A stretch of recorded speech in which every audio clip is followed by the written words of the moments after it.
Welcome back to Lit Up with Lo.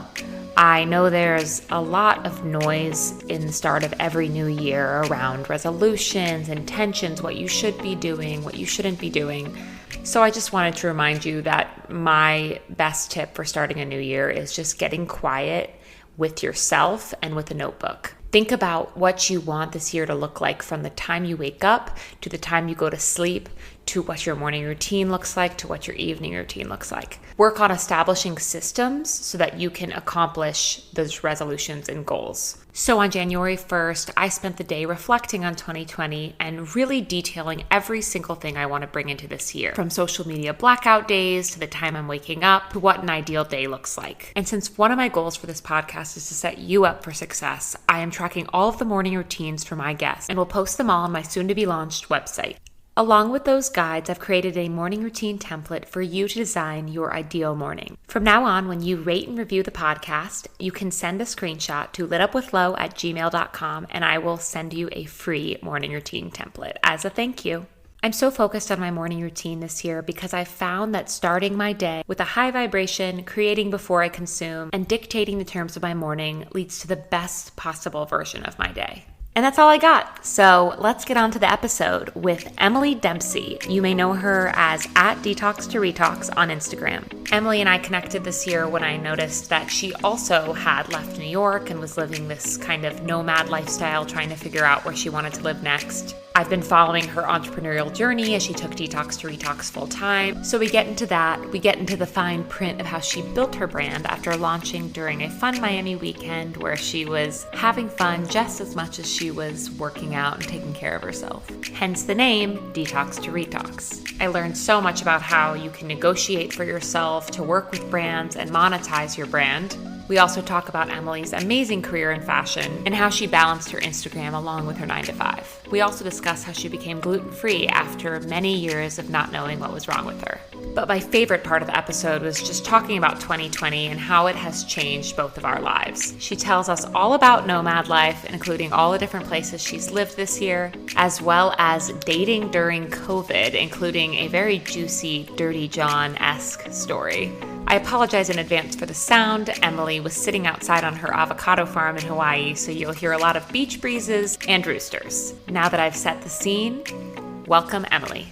Yeah, I was talking to my mom yesterday on the phone and she's like, what were you doing a year ago today? It's like I was running, to my office in Battery Park at Brookfield Place, all the to-go food and freezing cold, wind, like just the total opposite of this. Right, so, and you never could have predicted that. Never. How long are you out there for? Indefinitely. I love that answer.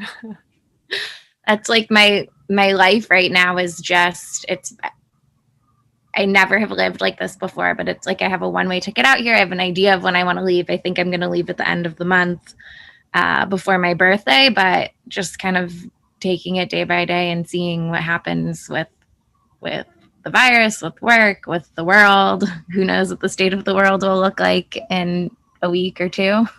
No, I love that. This year, I've just totally had to learn how to be present because I also was like the one running around New York with my calendar booked like 6 months in advance and can't do that anymore. Oh, that was me. I would have every single weekend mapped out from, Memorial Day weekend through March. I knew everywhere I was going to be, all the trips planned, and it's just not like that anymore. And it's not a bad thing. No, not at all. So I want to hear about your 2020, but let's really rewind and just tell me your whole story. Okay. So I grew up in Chicago, in the suburbs, and my parents got divorced. They went through kind of a long divorce starting when I was 11 up through the middle of high school, which definitely had some formative impacts on me, which is why I bring it up. We can touch on that later, but so I grew up in the Chicago suburbs, and I ended up going to a private Catholic high school, even though I was not raised to really be any strong denomination of religion. my family is definitely Christian, but we didn't go to church or anything like that really at all. I just felt like I needed some kind of community at that point in my life. And I was seeing my friends go to, like CCD or do bar mitzvah, bat mitzvah, that kind of thing. And there's this different kind of community that I was craving.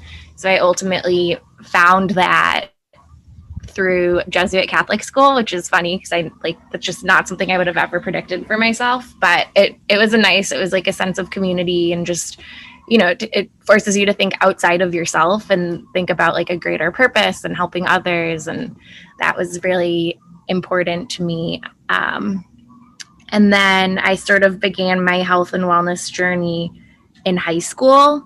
I had a lot of stomach issues, just like I couldn't basically keep food in my body, and anything I would eat, it would like come out the other end. Sorry, TMI, but it would like come out the other end undigested like 30 minutes later, and I was sleeping like 14 hours a day, and I was exhausted, and I would skip the first 2 periods of class in high school, like just constantly. I was never there because I was so tired, and we couldn't figure out what was going on. So I ended up seeing a bunch of different doctors, everything from a kidney specialist to GI doctors, and I had the endoscopy, the colonoscopy, everything. And I ended up at this holistic nutritionist's office. And, I had at that point, I'd tried a bunch of different medicines that were prescribed by doctors, and they all had a slew of different side effects attached to them that I didn't necessarily want to deal with. So I was searching for some other kind of solution. And, at the time, the internet was not it wasn't what it is today. So you couldn't just get on and like start Googling and kind of really be your own advocate for health. You had to actually go out there and talk to people. So I end up in this holistic nutritionist's office, Karen Radin, and she did a food sensitivity test on me. And I think it was a blood draw.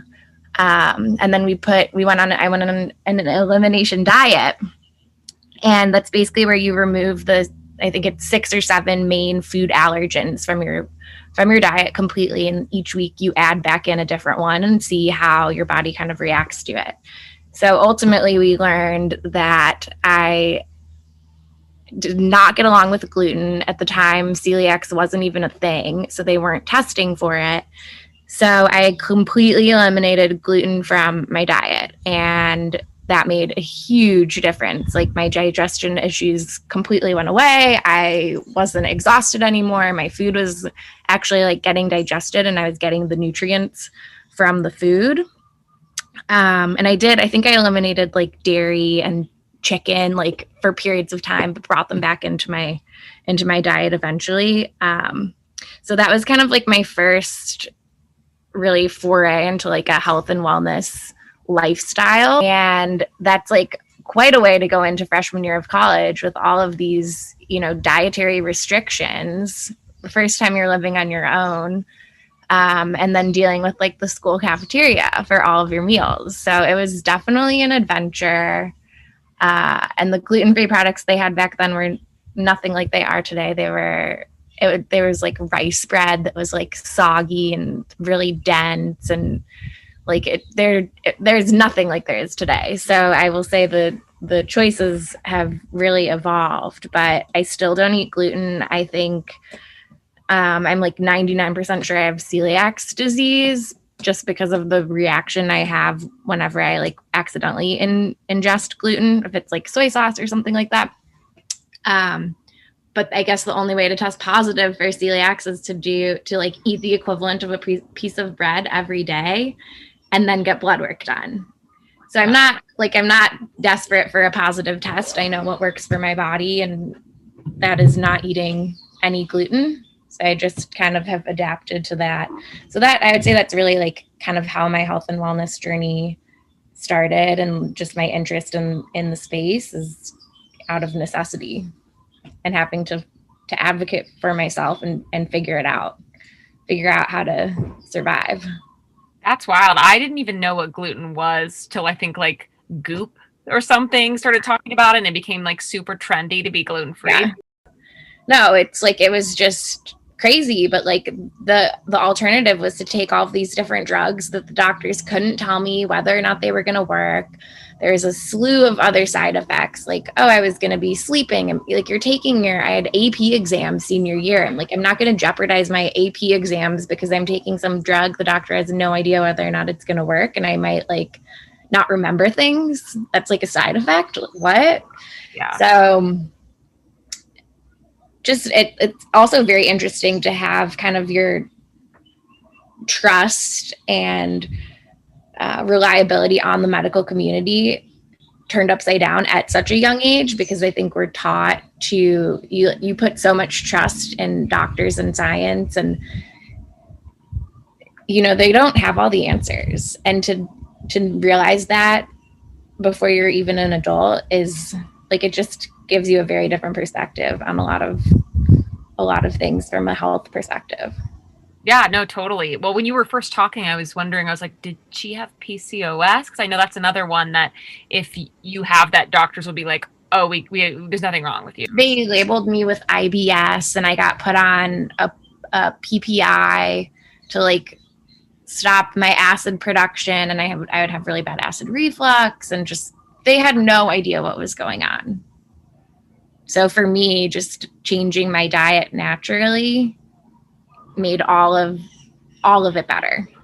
And I never had to take any drugs, which I think is just kind of my outlook on life in general, is to try to fix the problem holistically by changing something in your life, whether it's dietary, your sleep patterns, all different. There's so much we can control and change before we start turning to pills and other things like that. Yeah, no, I completely agree. So obviously you had trouble like in the cafeteria, but did you like struggle in college with people like maybe making comments like, oh, why aren't you eating this bread? Like, or are you on a diet? Yeah, for sure. Even in my own family, so my parents were divorced, and my mom was super supportive of my celiacs, or not eating gluten is what we called it at the time. So she was supportive. She would always make sure that I had like a full meal, I could eat everything. And when I would go to my dad's house for the first few years, he kind of thought it was a joke, and he didn't take it seriously. And it was really hard. I'd say like, I literally can't eat this, I'm getting physically ill. And they would still try to serve me, the normal pasta or this and that. And they thought I was just being like a super high maintenance person. My stepmom she's a model, and she lived in LA for, a number of years. So they just attributed me to like being a high maintenance LA girl. I'm like, no, like it actually makes me sick. And eventually, they came around to understand it. And it's interesting because my aunt, my dad's sister, has celiacs too, and so does her daughter. And we did a bunch of research, and it's actually the highest prevalency is Irish people. Oh, interesting. I'm very Irish, so maybe I need to look into that. Yeah, and I think it's got something to do, my gut tells me it's got something to do with like just Irish people and having like a very potato based diet, so they didn't have, they weren't as dependent on the wheat crop. And then I do think there is something tied to like the pesticides that we use in America on the wheat crop, because anytime I've eaten gluten accidentally in America, I get much sicker than I do in Europe. Fascinating. And there's a couple documentaries out there about that worth looking into. I don't know the names off the top of my head, but I think that's so interesting. Yeah. I've also heard of people who, well, not only do they not have the gluten issue when they go abroad, but they like actually lose weight eating pasta every day. That's just fascinating to me. Yeah. So it's definitely, it's interesting, and you can't take everything at face value, and it's good to, get as many different opinions and talk to people. Yeah, no, that's awesome that you were, I'm sorry you have that too, but that's not awesome. But it's awesome you were exposed to that like line of thinking at such a young age, because I really had my like wake up just in the last couple of years where I'm like, oh, just because it's like an advertisement on TV doesn't mean it's factual. or it might be right for somebody else, but it might not be right for you. Exactly. So then where did you go to college? So I started at Tulane down in New Orleans. My college story is interesting. So in high school, I thought I really wanted to either go live in New York City or live in LA. And my two dream schools were USC and NYU. I did not get into USC. I got into NYU. And I got into Barnard, which is the like all girls school attached to Columbia. And NYU is like, I thought I really wanted to go there and be in this Gallatin School of Individualized Studies where you get to make up your own major. And, my mom thought that I was so dead set on NYU. She sent my deposit in before I even had come home from school to find out I got in myself.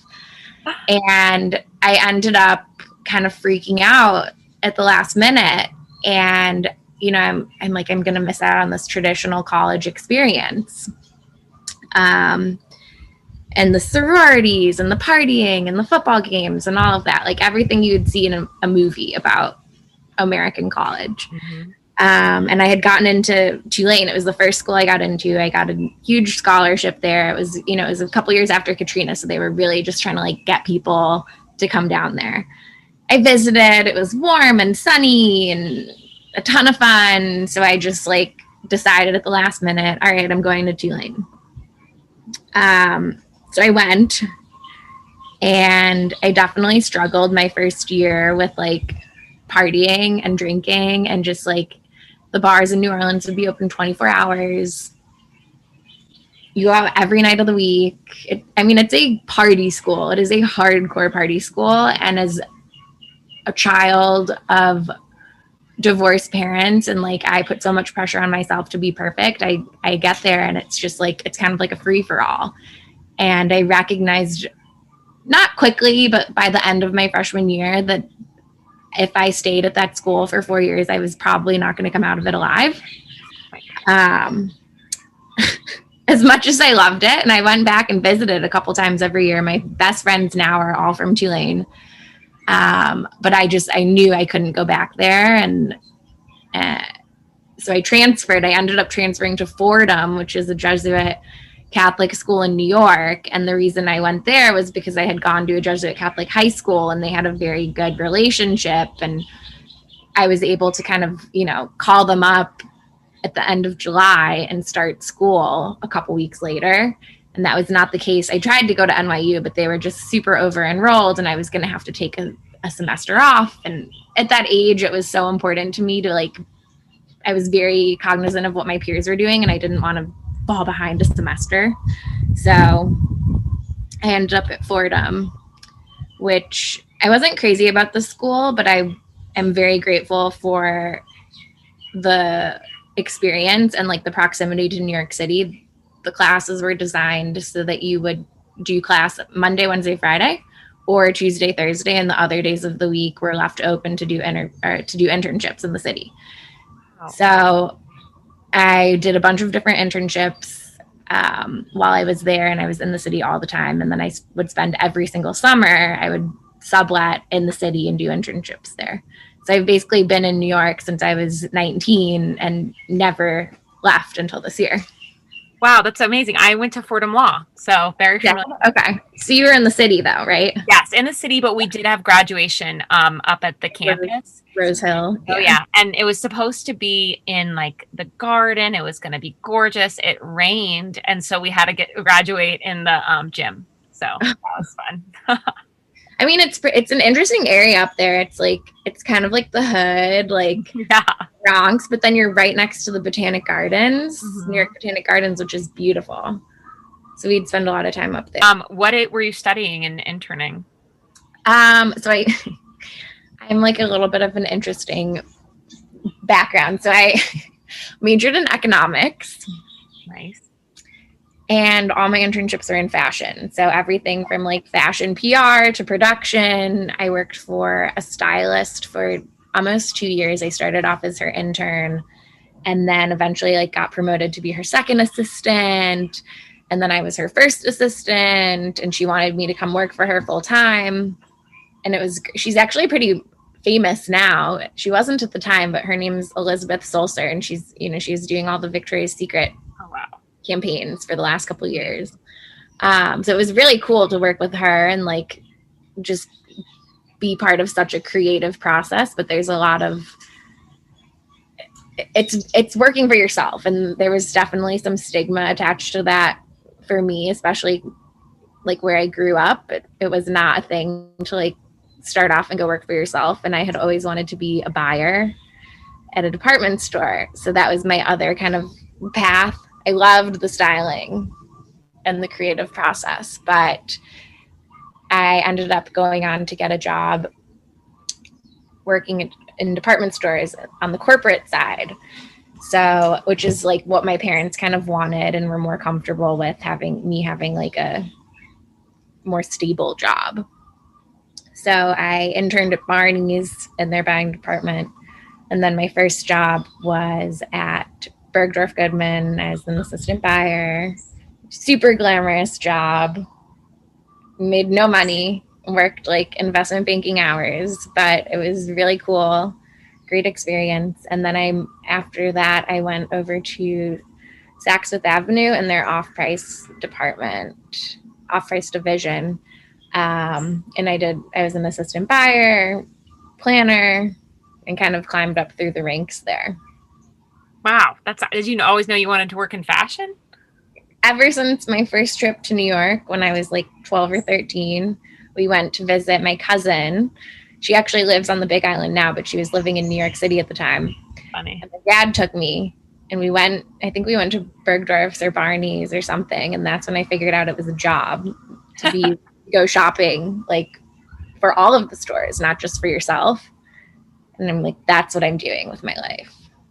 That's amazing. Wow. That's awesome. You knew for so long. Yeah. So that's what I've been doing. And then I left Saks this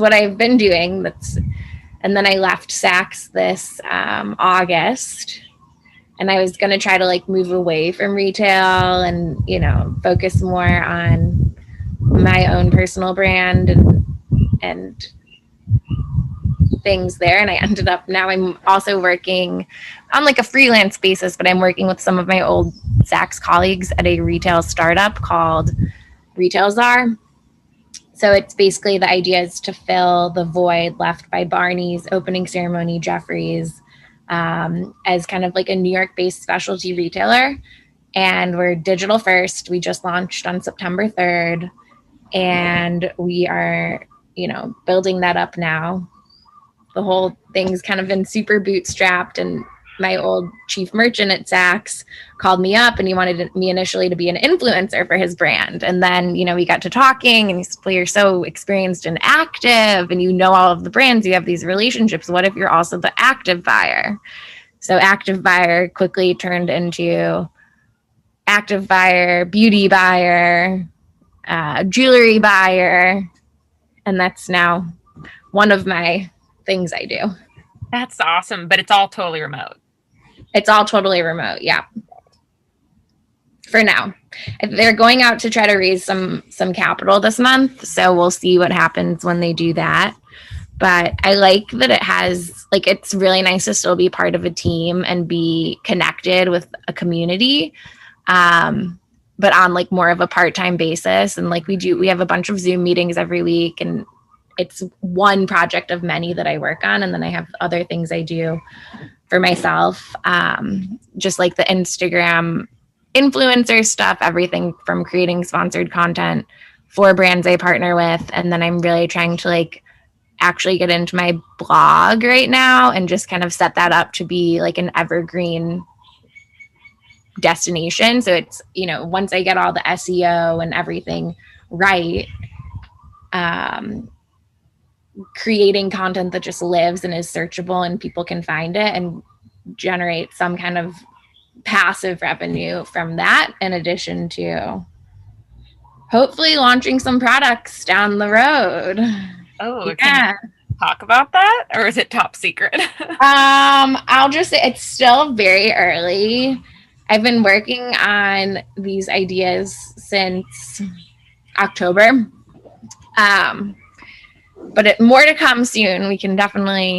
We'll keep in touch and we can check back in. But I'm here in Hawaii to kind of like brainstorm and like just dive into like the creative space. That's amazing. You're kind of living my dream life right now, where you just have multiple sources of income. Because I'm the kind of person where I'm like not just happy being a lawyer. I like have to also be going back to school and be having a podcast and I have to do many things. And I can already tell like going forward, my life is just going to be many forms of income, many different projects.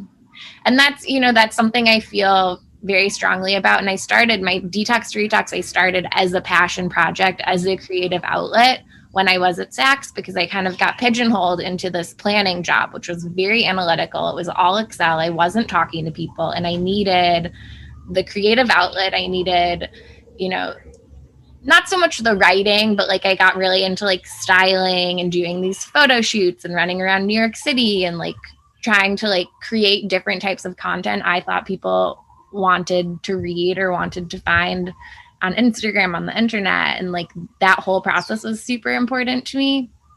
And during the time I was at Saks and doing that, it was like I was working 2 full-time jobs. And I definitely went into like crazy overdrive mode. And there were periods in the 2 years when I did both that my friends just like, they were like, we can't even talk to you right now. Like, you're so high strung and like, you're doing too much. You need to just like calm down. But I mean, there's something to be said about working really hard and like hustling.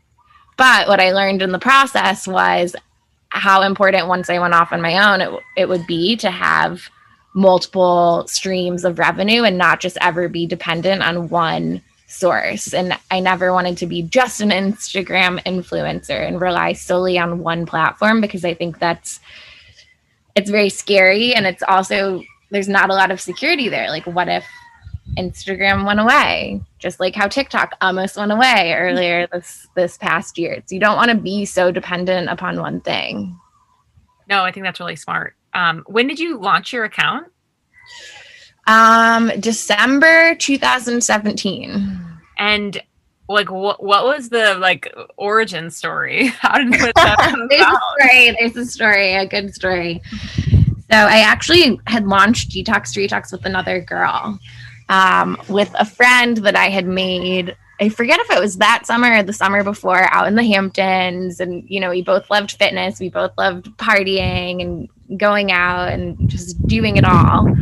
And we were in Miami for Art Basel in December 2017. And, Miami, if you've ever been to Miami, it's a lot of partying, a lot of staying out super late, a lot of drinking. And Art Basel is kind of like the creme, like the Mecca, like the like big event in Miami. So we were there and, we'd stay out. I remember we went to 11, which is a strip club, with some friends. And I think we saw like Drake or somebody perform at 2 or 3 in the morning. We came home at 5:30 in the morning, slept for a couple hours. And me and my friend were, we went down to the gym at the hotel at like 9 or 10 in the morning, did this great workout, some HIIT workout, befriended like the trainers at the gym. And then we went on and did the whole partying thing. And then we would do it again and again and again. And we're like, come on, guys, like detox to retox. This is a lifestyle. Like, you got to do it. And we were just joking around and like, why don't we make an account? And we'd been toying around with the idea of like starting something. And initially it was, we wanted to be like the East Coast version of the Tone It Up girls and do our own workouts. Well, we ended up parting ways maybe 6 months later. I kept the account. She went on to do something else. Sadly, no longer friends. That happens sometimes. It can be really hard to work with your friends. And I kept the account. So then it kind of evolved from there. And I went, yeah. Did you guys was there like an argument about who would keep the account, or was it pretty seamless?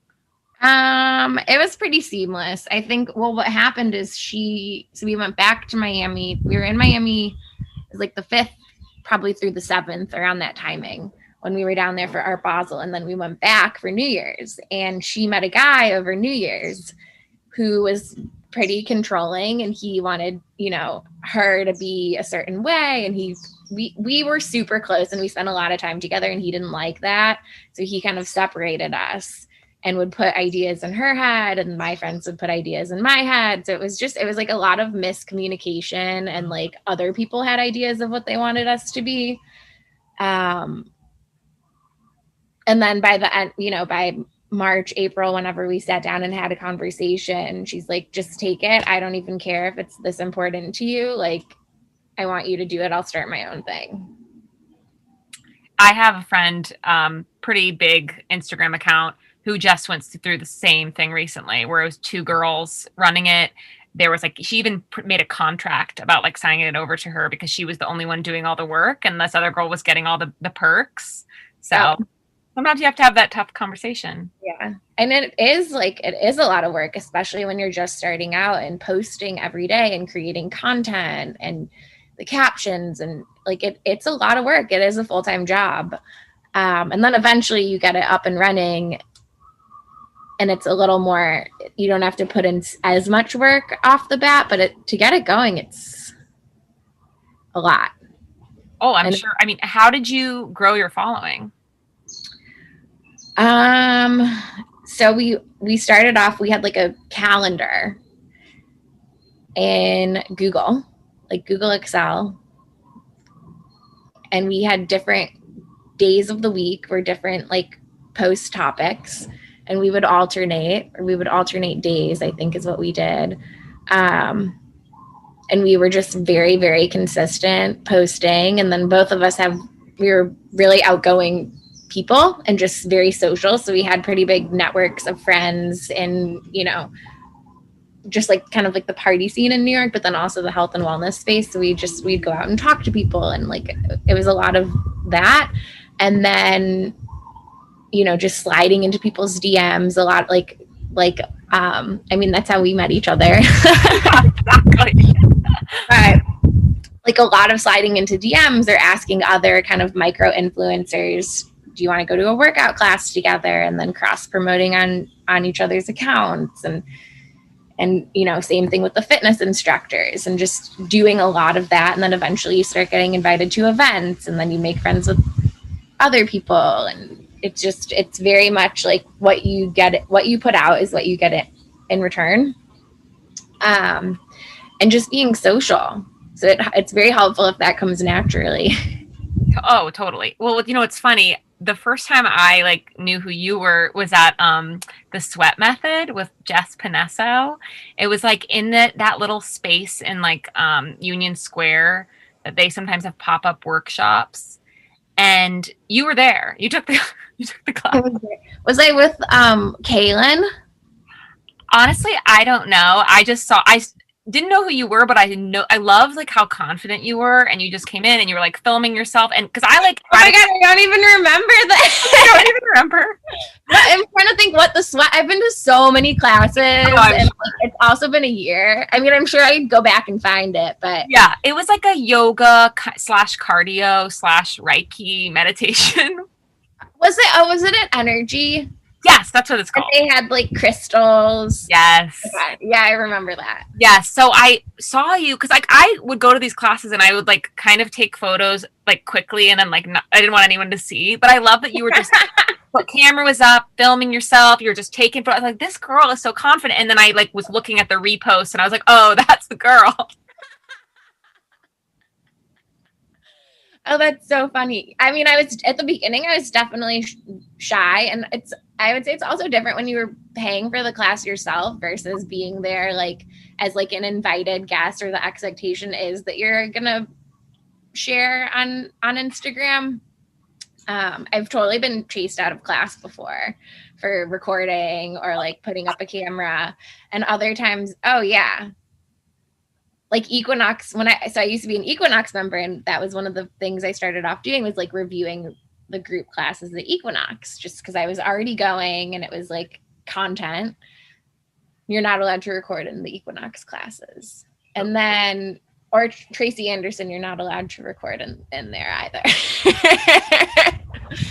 And then eventually I would start getting, an instructor or a studio would slide into the DMs and say, oh, do you want to come to my class? And sometimes they would outline very specific like expectations, and other times they just kind of leave it to you. And I think the first studio I had any partnership with was Dance Body. And I went to their class out in the Hamptons, and I brought just like my Hamptons friends. Yeah. And they were just starting out at that time, like really with their PR and marketing campaign.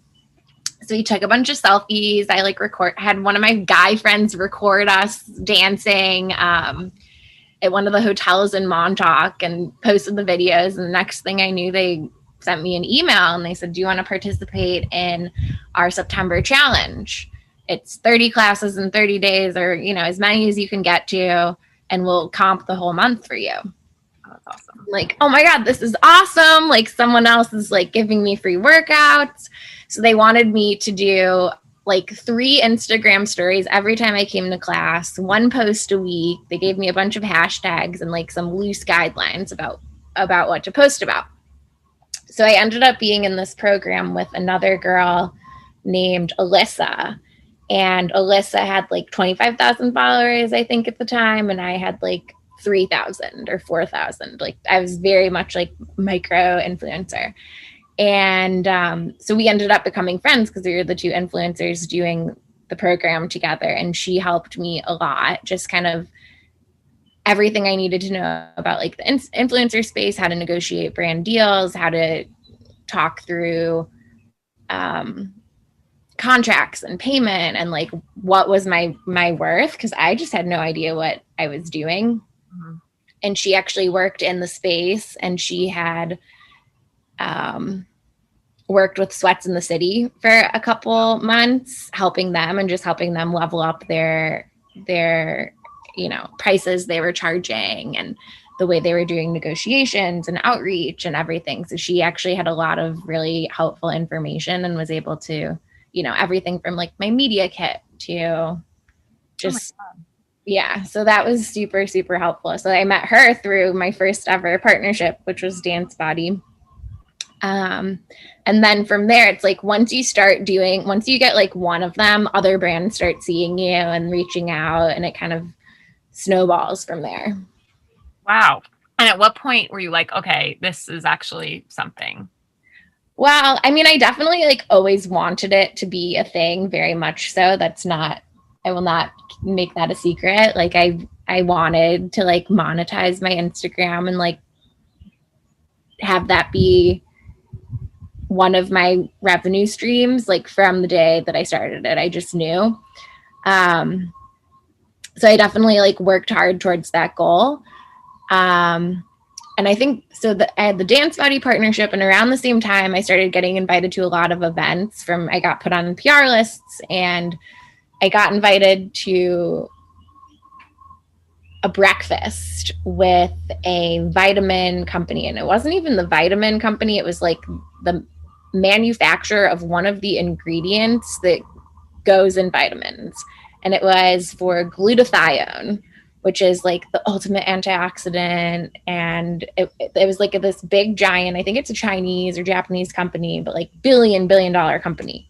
Yeah. And so they were putting on the breakfast. So at this point now, I'm like starting to juggle my full-time job with my Instagram, and I'm like, showing up late for work because I'm at an influencer breakfast, or, skipping out early to pop by something, things like that. So I end up going to this influencer breakfast, like 3 blocks from my apartment in West Village. And it was a 9 a.m. breakfast. So I'm like, okay, I know I'm supposed to get there 30 minutes early because I'm like the baby influencer. And once the bigger influencers walk in, they're going to get all the attention, which is fine. I can show up for work. I knew I could get to work by like 9:30 and not get in trouble. So I like get dressed, I show up, I, take some pictures, ask some questions, exchange contact information with the brand rep, and didn't really think anything of it. They sent us home with these boxes of vitamins, and it was like a whole detox kit. And my handle was Detox to Retox. So they saw it as like this perfect fit, Detox to Retox and the detox kit. So we, eventually we I think by November we were going back and forth, and they wanted to do a partnership at the end of the year / January on like a detox to retox glutathione detox kit. So I negotiated with them to do an Instagram post, a couple pieces of content for their site and feed, and then stories. And I think my post was a giveaway. And it ended up being like for like, I think it was like low 4 figures for the, yeah. That's amazing. Because I had my one girlfriend, Alyssa, helped me negotiate and knew what they were charging. And then I had another friend that was in like a Hamptons share house with me, and she worked at Pop Sugar and managed all their influencer marketing. So she knew exactly how much influencers with like my following and engagement were getting from these bigger brands. And so she helped me with what to charge and like helped me push back on the conversation, and just kind of, you know, it's all about negotiating and just kind of knowing your worth, but also having dialogue and being open and flexible. Because if you're a small little influencer, you're working probably with a lot of bigger brands, or you're working with small, very, very small companies that don't have a lot of money. If you're working with bigger brands, they have these giant budgets that they get to divvy out. And a lot of times, if you're just the first person to come knocking on the door, you have a much better chance of getting the bigger budget than if you're the last one. So it never hurts to ask. Mm-hmm. No, that's great advice. And it's all about knowing your worth too. I think that's really important. Mm-hmm. Was that your first time monetizing? That was my first time. Yeah. Wow. That's a great way to start. Yeah. Yeah. So that was, I guess that was all in the same year that we started. It was inside of 1 year. That's amazing. Wow. And what was your favorite, or so far, what has been your favorite, like collaboration? My favorite collaboration. I would say, I mean, I really only work with brands that I know and love. I think maybe I did a cool one recently over Thanksgiving, which was with La Roche-Posay. And that's just like the most recent one that I loved.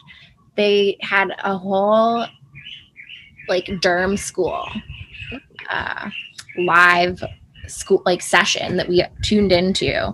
And they brought in a bunch of different dermatologists and skin and wellness experts just to talk about skin and educate us. And it wasn't about selling a product or pushing a product. It was just about sharing information and knowledge. And I think like that one was super cool. And so there's a lot of just being in this space, you get invited and exposed to so many different, just really cool, interesting, informative, educational things, events that, I don't know, it's cool. No, to be able to like experience that and then turn around and share it with your audience. And that's something that's always been like a big motivator for me, especially having, you know, figuring out that I had celiacs or gluten allergy, whatever we want to call it, at such a young age. Just like figuring out you have to really be in charge of your own education, and that knowledge is power. I feel like a responsibility to share the things that I learn and believe in with others.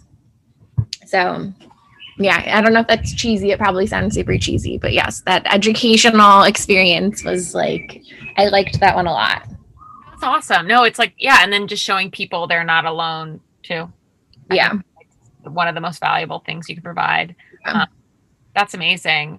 And do you think like, okay, that was a few years ago when you started the account. Do you think it's evolved and changed since you launched it? It's definitely evolved a lot. I think this year, especially, I feel like I lost kind of direction and like, what am I doing with this account? I don't know where I'm living. So much of what I was sharing since I started was based around New York City. And now I'm not sure that I'm going to move back to New York City once this whole pandemic settles down. So I'm definitely trying to figure out like, you know, what is my purpose? What is my vision with this account? And I think when I started it, my ethos, the piece that was so important to me was to share relatable tips and tricks to help other women just live their best lives and be happy with their body, be in a good place from a mental health perspective. And then just like eating to feel good. So and not beating yourself up about like taking a day off or taking a week or a month off of working out or having, a couple cocktails or having fun with your friends. Like there's nothing, life is not black and white. And I think living in New York City and like this really work hard, play hard mentality, it was very easy to get caught up in like a black and white world. And just never stop and slow down. And I feel like there were times when I felt like I was living like an imposter syndrome. And I feel like I felt like I would be preaching this lifestyle and preaching these things and I wasn't living them myself. And now I feel like this year I'm being forced to slow down and live in a little bit more of the gray and the unknown. And I don't know, I think my account is very tied to me and my person. So I think there's definitely like a shift and evolution going on right now. I'm not totally sure what it is yet. Mm-hmm. I'm figuring it out and trying to figure out how to share that with my audience. Yeah, more to come. I don't know. Well, I like what we were texting about before. I mean, you and I think have similar stories where now we're not in New York and we're actually just forced to like think and like be like, oh, what actually do I want to do with my life? Whereas in New York, you're just constantly going, and it's great and it's really fun. Like, don't get me wrong, but like, I don't think I ever just sat alone like without my phone and was like, what do I want to be? No. What makes me feel good? What makes me happy? Like, you just you really are like a hamster on a wheel, and you just get caught in this momentum. And I have no regrets. I loved my 11 years there immensely. I learned so much about myself. I pushed myself to like extremes on all ends of the spectrum, but I don't know. I'm just thinking about what's important now in life a little bit differently. Not a little bit differently, a lot differently. Let's be real. Can you take us through your 2020? Because I feel like you had a lot of shifts there. Definitely, but sure. So I started off January, New Year's. I was actually in Dubai for New Year's. Oh, wow. And then I came back to New York. I turned 30 at the end of January. My dog that I had gotten in college came to live with me in 2019 at the end of the year, just because I felt like I was single. I like wanted like a companion, but not like a boyfriend. I don't know. I just wanted my dog. I wanted my buddy. So I had the dog. I turned 30. I had like a weekend long birthday celebration at the end of January in New York City. I had a couple friends come in town for that. And then we went skiing in Aspen for part 2 of the birthday. Nice. I do like a girls trip every year skiing. Oh, and wow. We've been going to Aspen. So it was kind of like we were already going, but if we wanted to call it my birthday party, we can use that as like an excuse to, go out and party and like have fun. So we call it my birthday party. And then that was like the end of February. And then we get back, I think we had like a week in New York, and then coronavirus started happening. And I remember that week when the cases were popping up in New York City, and my friends that worked in tech, their offices were getting shut down and they were being told to work from home. And my office was one of the last ones to like mandate a work from home. But we were all super freaked out because at the time we didn't know what COVID was. We didn't know how contagious it was. There was a lot of fear. And we were getting email updates from the building about people in like other towers 50 floors away that like there was a positive test case, and we would get them like every hour, right? And so the anxiety level was extremely high. And I had a flight to go back to Chicago Thursday because I had my uncle had passed away a couple months earlier, and we had like a delayed funeral for him down in Florida. So I was trying to figure out, do I bring the dog with me back to Chicago before I go down to Florida, or do I leave him with the dog sitter in New York? And like some people were work from home. I'm like, I don't know what is going to happen. So I end up bringing the dog, but only packing for like a weekend in Florida. Oh my God. And Sunday night, mandated work from home indefinitely. And luckily I had brought my work computer, but I ended up like moving in with my mom and then switching over to my dad's house and staying there until May. I was on a month-to-month lease in my apartment, and I had been there for 6 years, and I had actually looked at apartments the week before the shutdown in New York City. And I was thinking I was ready to move. I was going to move out of the West Village into like a doorman building with amenities and just have a little bit more space. I had the dog. So I had been looking at apartments. So I wasn't super attached to my apartment in the West Village anymore. So by the end of April, I emailed my landlord and I said, okay, May is my last month. Keep my security deposit.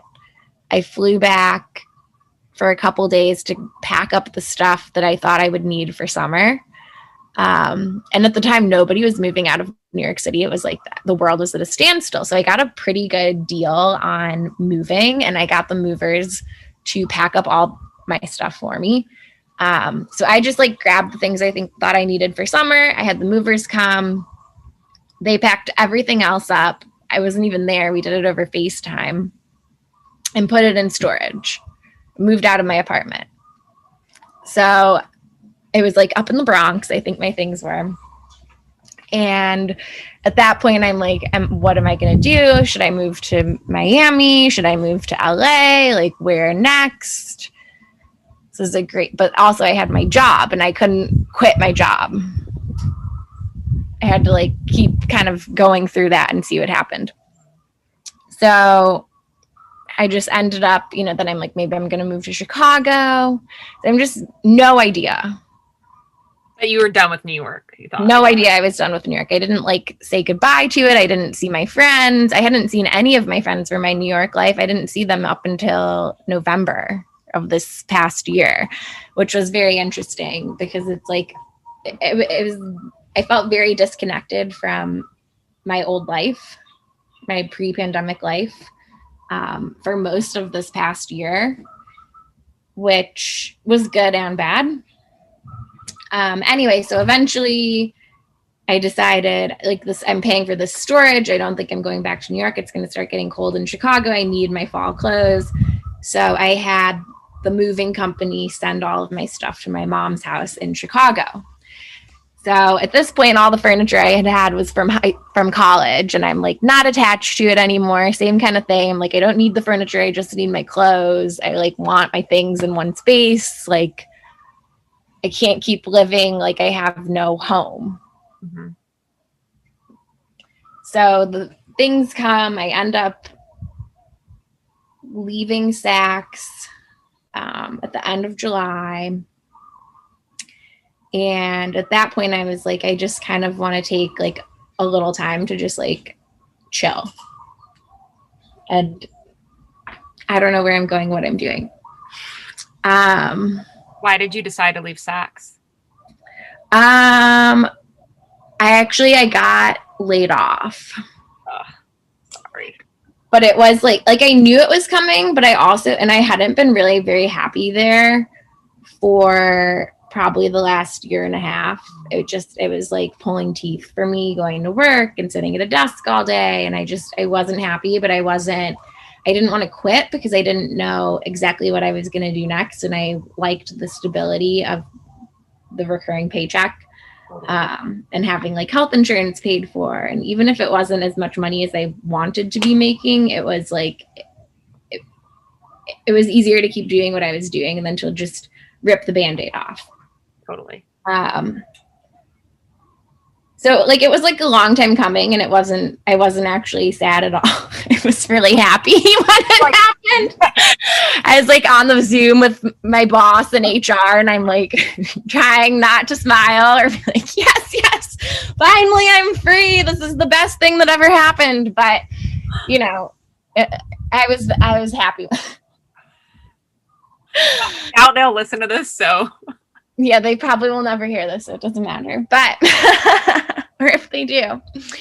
It was meant to be. It was meant to be. Like, it wasn't like sad for me at all. I was very ready to move on, but I also like I couldn't just quit for different reasons. But I'm the same way. I totally get it.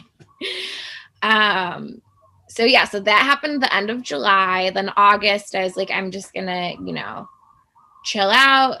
I was also, the whole summer I'd been exploring other different kind of career paths. Like, do I want to go into commercial real estate? Did I want to go into finance? And I was meeting and talking to a lot of different people.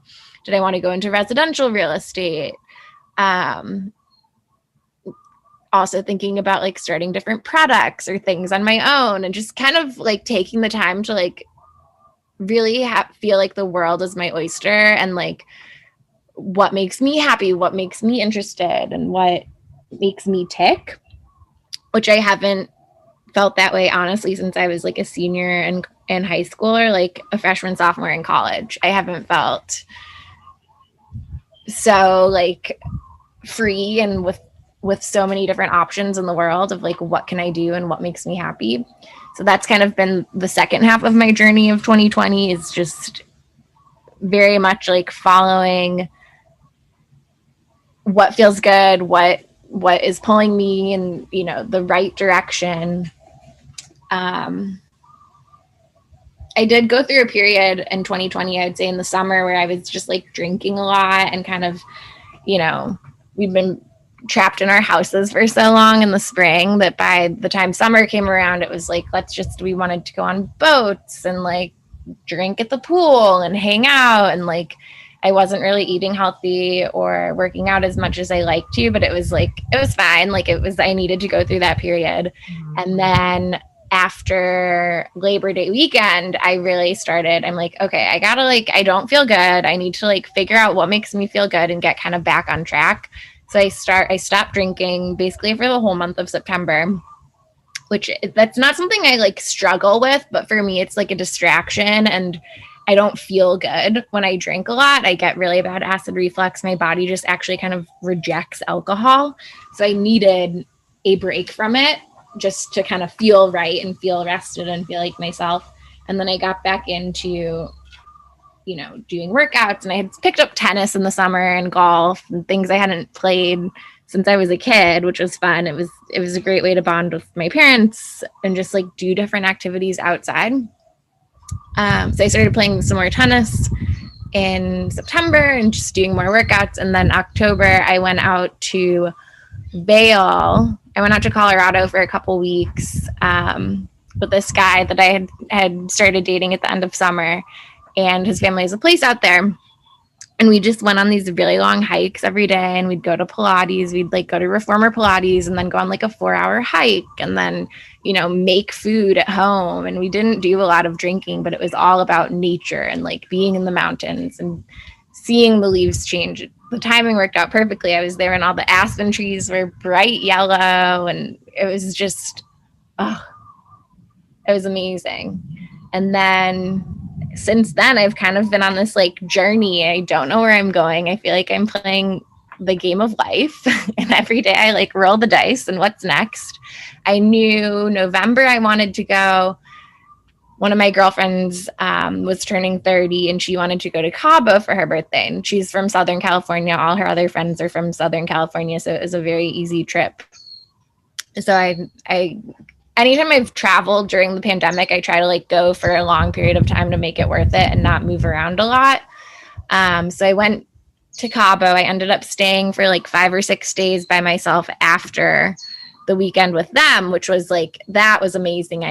I went to this hotel and it had like a swing overlooking the ocean, and I'd wake up at 7 in the morning and watch the surfers and have coffee, and just like, I started working out. They had a workout class on the roof. I thought it was Pilates Sculpt, and it was like a hit Kayla style workout that totally kicked my ass, but it was amazing. I hadn't done a workout like that since probably February when I went to Rumble or Berries. Like I hadn't done anything like that, and it felt so good. So I kept extending my stay by a day. And then I went to go stay with a girlfriend that I've known since college, a Fordham girl, friend from New York. She was living in Venice, working New York hours. So I stayed with her for a week, and she hadn't been to any fitness classes either. She like totally fell off her routine. So I'm like, let's go to Berries. They have Berries outside. So we go to Berries, we go to Soul Cycle. And that's what we used to do in New York. We would do the workout class and brunch, and, it was like our whole ritual on the weekends. So we start doing kind of these classes again, and it just felt so good. I came home for Thanksgiving to Chicago, and then I went to Florida. So also during this time, I'm kind of like checking out the 2 other cities that I thought I wanted to live in. So now I've kind of checked out LA, like, what is it like? It's a pandemic, but like, can I see myself living here? And I just loved being by the ocean, like love the waves, the beach. So then one of my other best friends lives in Miami. She's a doctor down there. So I go every year for Art Basel and hang out with her. So it was Art Basel weekend. Of course, it was canceled in 2020, but I still went down to hang out with her. And then I stayed by myself in Miami for like 10 days after, in Brickell and then in South Beach. Check it out, see what it's like. Do I want to live here? And then my mom's in Palm Beach for the winter. So I went up and spent a week with her afterwards, and just like figuring it out. I still have no answers. And that's okay. I mean, I had chills when you were talking, because my just journey this year was so similar, where I also, oh my gosh, I was like drinking so much this summer, and that's like, it's fun, but also I was doing it in a way that's like not healthy, where I just be like, bottle of wine, like, and it's just like sitting alone, like, it's just not me. And it was when we drove out to Arizona and we were just like hiking every day, that I was just like, oh my God, like the mountains, like this is what I needed. And I like, cut all that out. And now I hike all the time. I'm really into like outdoors activities. But when we were deciding, are we leaving New York? Where are we going? I mean, people ask me every day, like, where are you moving? Are you staying in Arizona? Are you staying in California? And I'm just like, I don't know. I really don't know. And this went from like, we started thinking about this over the summer. It's now January. And like, I'm now just able to give people an answer like in the last month. But like, you just have to like let your loved one, if they're going through this, like, let them do it. So I'm like, I'm not even going to ask you. Like, yeah, I have no idea. I'm figuring it out. And like, a lot of people ask questions all the time, and especially like with the influencer stuff, they want to know what address to ship things to. And I'm like, I don't know. Like, if you're going to ship it and it's actually going to arrive in the next 2 weeks, you can send it here. Otherwise, yeah, no, you don't have to have an answer. Like, I don't know. Exactly.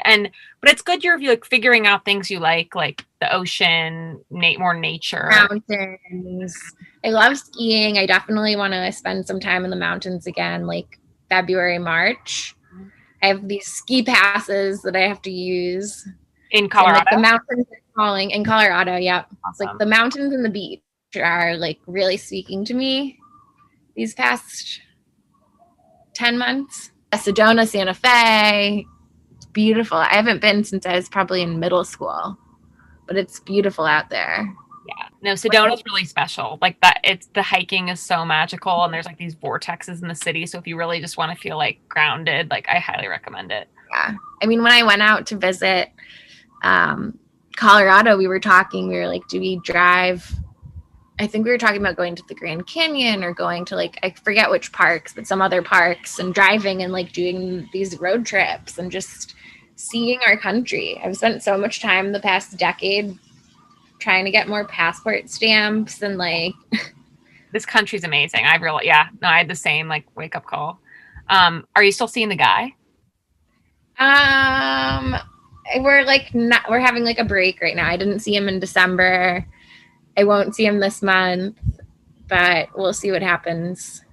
Yeah, you got He wants to go skiing in February, and I don't know how I'm gonna feel about that in February. Like, who knows what's gonna happen this month? So, I'm interested. How did you meet someone during COVID?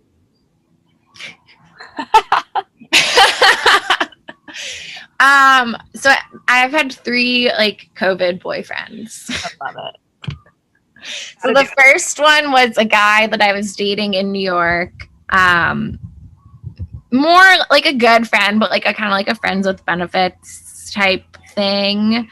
That he like freaked out in New York when the pandemic happened, and I was like, I don't want to be at my parents' house alone.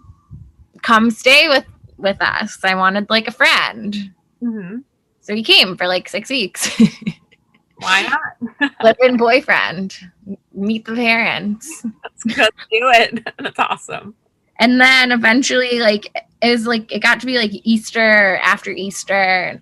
I like wasn't getting anything out of it anymore. And he's like, I think I might leave. I might go back to New York. And I'm like, okay. Like, I like drove him to the airport, and I like, neither of us, like, we just both kind of knew like this wasn't going anywhere for right now. Like, who knows what happens down the road. But I mean, I was sad when he was gone. And then I met a guy on an app in Chicago who ended up being like a total dirty John, but I dated him for most of the summer, and he had like a boat, and it was super fun, and we had some mutual friends, and you know, it was like, it served its purpose at the time.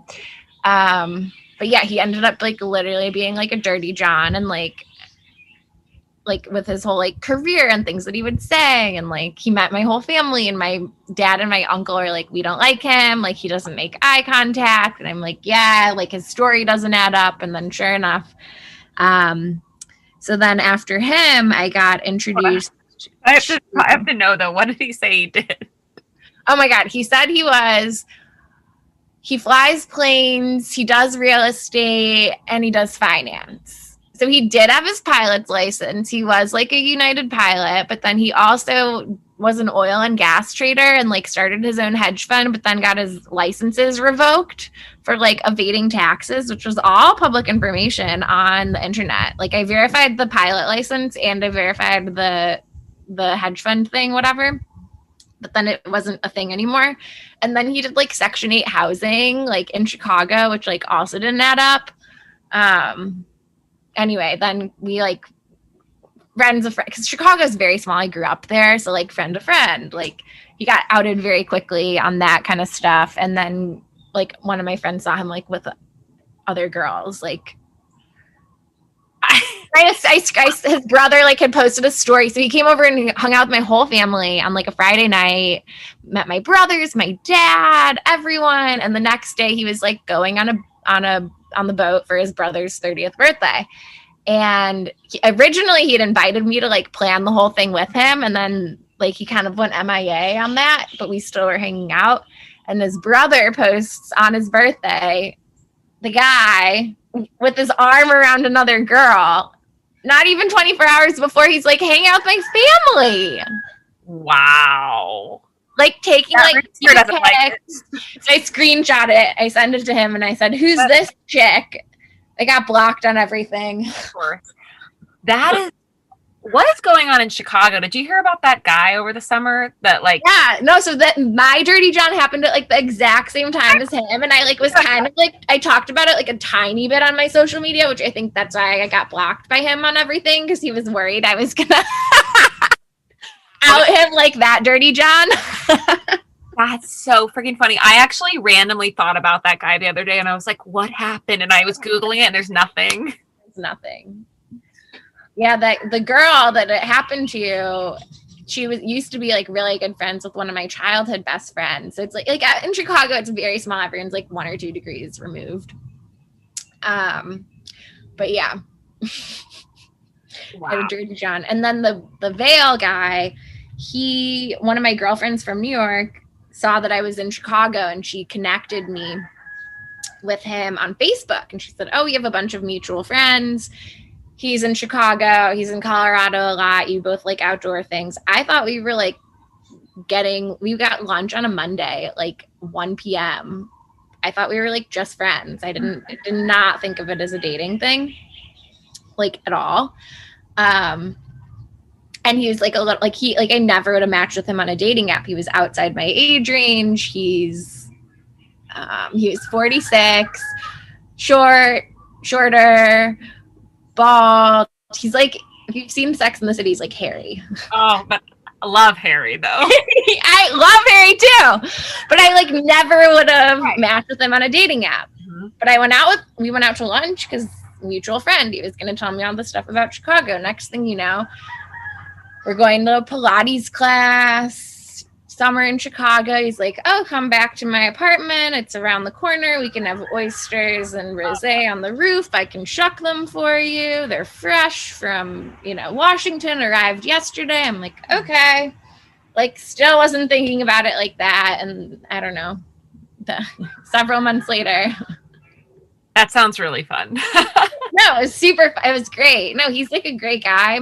Mm-hmm. I'm just like, and then also at the same time, I'm like living with my parents, and like I don't have my own space. And then I would go stay with him for like 2 weeks or like 5 days. And right. He very much values his own space and independence, and he works for himself. So I would come in and be this like big distraction. But he would want me around. So now I'm trying to everyone's figuring it out. Right. What kind of business does he have? So he was an investment banker, and now he does like real estate, commercial real estate things and like tech. And yeah, that's the extent of what I understand. Yes, I would be the same. Wow, what like an adventure you've had, just like when you pulled yourself out of New York, when New York is the center of the world. Like I didn't think there was outside of New York, but to leave and have all this happen to you is pretty amazing. It's been an interesting year. Yep. Wow. And then so for 2021, you're just kind of like going with the flow, it seems. I'm like not having a plan for the first time in my life and not having everything mapped out. I know I want to be here for around a month. My birthday's at the end of the month. I either will stay here or maybe go to Florida and see my mom. And then I know I want to be in the mountains for like February, March. And that is my plan. Oh, I love that. I'm so happy for you and excited to see where this all goes. I will be following. I'm excited to see where it goes too. Aren't we all? Well, Hawaii looks beautiful. Like, I'm sure. What are you doing today? I have a little bit of work to do after we get off, and then I think I might head down to the beach. Amazing. Awesome. Well, I have one more question that I've been asking everyone, and it's, what do you think your gift is? My gift? Or is that something maybe you're figuring out this year? I don't know. This maybe sounds cheesy, but I don't care. It's the first thing that came to mind, so I will share it. I think my gift is just like sharing my story and being, truthful and vulnerable, and hoping that can inspire other people to, continue on their journeys and try things out and not be afraid to take risks, put their heart out there, and just kind of see what happens. Mm-hmm. Yeah, I love that. And do you have any advice for anyone who's thinking about like doing this nomad lifestyle, in the next year? I'm sure like mentally it has to be challenging too, not to have like a home. Oh yeah. It's not easy. I think so. This month is actually the first month since last March when I know I'm having my own space for the whole month, and I don't have roommates, whether they're friends or parents or siblings. And I think that's something I've learned on my journey, is how important my own personal space is.